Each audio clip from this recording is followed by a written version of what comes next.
أنا عندي 4 أولاد. ابتديت دراسة في مريم رقم 3.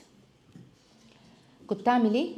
أروح امتحن حقوق، أنا خريجة سياحة وفنادق، وعشان بقى أحضر دراسات شرعية، ما أنا مش أزهرية، فأحضر دراسات شرعية. فأحضر الدراسات الشرعية يقولوا لي إيه، روحي إيه تكوني خريجة حقوق واعملي شريعة إسلامية وهكذا.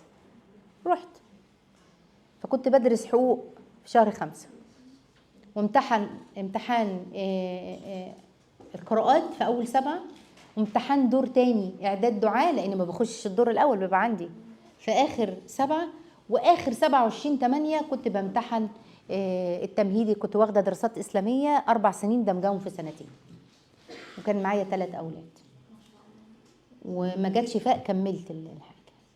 كنت أروح وأخد أولادي ونروح نحضر فين يا ولاد، ده في قالوا علم جديد ظاهر، مش عارفة اسمه علم الإدارة إيه، تعالوا نروح نرجعوا عند بالقطر مثلا الساعة 11:30 بالليل، معايا الأولاد معايا بقى وإيه، بس كنا بنعمل كل وسائل التربية واحنا رايحين واحنا جايين.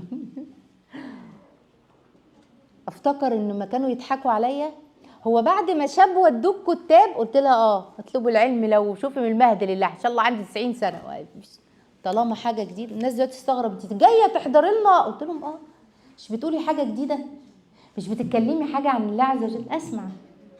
وزي ما النبي عليه السلام راح سيدنا عبد الله بن مسعود وقال له ايه، قال له اقرأ علي، احب ان اسمعه من غيري.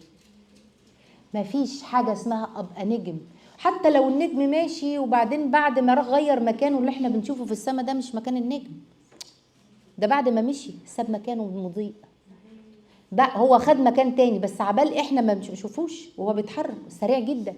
لكن الضوء اللي احنا بنشوفه فوق في السماء ده بعد ما اتحرك مكان الضوء بتاعه. انت فين؟ اثرك ايه؟